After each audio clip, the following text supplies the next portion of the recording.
নমস্কার বন্ধুরা, জানা কিচেন সবাইকে স্বাগত। আশা করি সবাই ভালো আছেন। আজকে আরেকটা রেসিপি নিয়ে এসেছি। আজকে তৈরি করব কলা আর দুধ দিয়ে মজাদার কেক। আমরা এখানে 3টি সাগর কলা নিয়েছি। আমরা এখানে 3টি কলা একটি বড় সাইজের একটি পাতিলে নিয়েছি। এখন ভালোভাবে হাত দিয়ে এভাবে ম্যাশ করে নেব। প্লিজ বন্ধুরা, এখনো যারা সাবস্ক্রাইব করেনি তারা একটি সাবস্ক্রাইব করে দিবেন এবং একটি লাইক করে দিবেন। আপনারা আমার পাশে থাকবেন। নতুন নতুন রেসিপি নিয়ে আপনাদের সামনে হাজির হব। কলাগুলো ভালোভাবে এভাবে ম্যাশ করে নিতে হবে যেন কোনো হাতে দানা না বাজে। আমরা ভালোভাবে কলা ম্যাশ করে নিয়েছি। এখন এখানে আমরা চিনি দিয়ে দিব। এখানে আমরা 400 গ্রামের মতো চিনি দিয়ে দিয়েছি। মিষ্টিটা আপনার পছন্দ অনুযায়ী দিয়ে দিবেন এবং হ্যান্ড ব্লেন্ডার দিয়ে এখন ভালোভাবে চিনিগুলো মিশিয়ে নিতে হবে। কলা আর দুধ দিয়ে যে মজাদার তুলতুলে কেক হয় এবং এত টেস্ট হয়, আপনি না খেলে বুঝতেই পারবেন না। ছেলেমেয়েরা কলা খেতে চায় না। আপনি যদি এভাবে তৈরি করে দেন তাহলে অনায়াসে খেয়ে নেবে।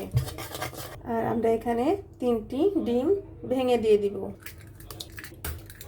মাত্র 3টি ডিম দিয়ে এবং 3টি কলা দিয়ে মজাদার তুলতুলে কেক তৈরি করে নিব।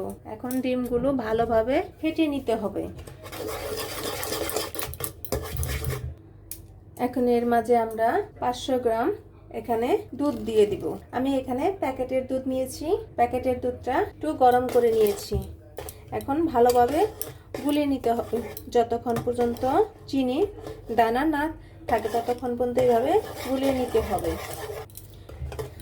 আপনারা দুধ আর ডিম কলা এভাবে যত ফেটিয়ে নেবেন ততটাই নরম তুলতুলে হবে এবং ততটাই খেতে টেস্ট হবে।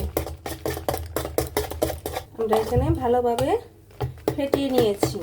দেখুন উপরে ফেনা চলে আসছে এবং চিনিতে কোনো দানা নেই। এখন আমরা 1 কাপ পরিমাণের মতো আমরা এখানে ময়দা দিয়ে দিব।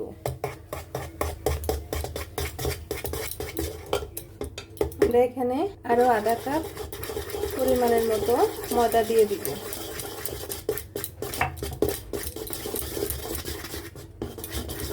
সামান্য পরিমাণের মতো লবণ দিয়ে দিব। সামান্য পরিমাণ লবণ দিলে টেস্ট আরও বেড়ে যায়। এখন আমরা আধা কাপ পরিমাণের মতো এখানে তেল দিয়ে দিব।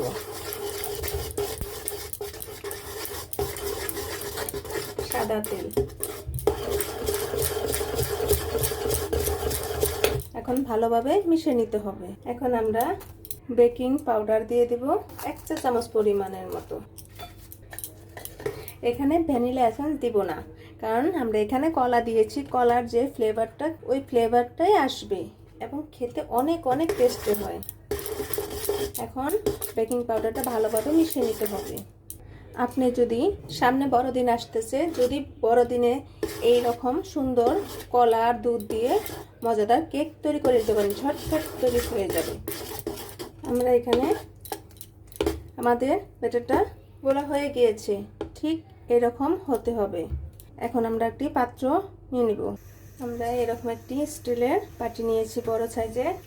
এখন ছেলেমেয়েরা যেই খাতা লিখে সেই রকম একটি খাতা এভাবে গোল করে কেটে নিয়েছি। ছোট করে কেটে নিতে হবে, বড় হয়ে গেছে।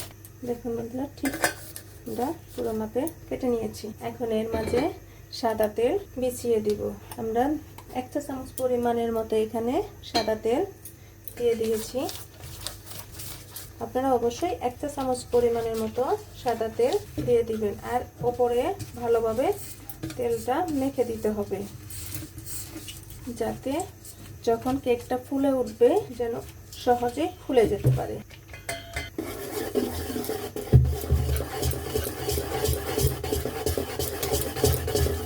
এখন আমরা উপর থেকে ঢেলে দিব। আমাদের কেকের ব্যাটারটা বাটিতে ঢালা হয়ে গিয়েছে। দেখুন অর্ধেক পরিমাণের মতো হয়েছে। এখন আমরা এভাবে ঝাঁকিয়ে নিব যাতে উপরে ভিতরে যদি বাতাস থাকে তাহলে বেরিয়ে আসবে। এখন আমরা জোরে জোরে বাড়ি দিয়ে নিয়েছি, বাবলগুলো চলে গেছে। আমরা এখানে একটি কড়াই বসিয়ে দিয়েছি, কড়াইয়ের মাঝে বালি দিয়ে দিয়েছি। এখন এর উপরে বসিয়ে দেব কেকের বাটিটা।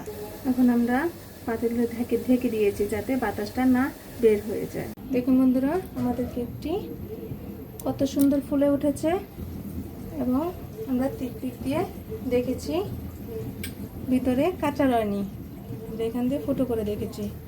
এখন আমরা নামিয়ে নিব। এখন বন্ধুরা আমাদের কলার কেক ঠান্ডা হয়ে গিয়েছে। এখন আমরা একটি থালের মধ্যে উপর করে নেব, কাগজটি উঠিয়ে নেব। দেখুন বন্ধুরা কতটা সফট হয়েছে। এখন আমি আপনাদের কেটে দেখাচ্ছি।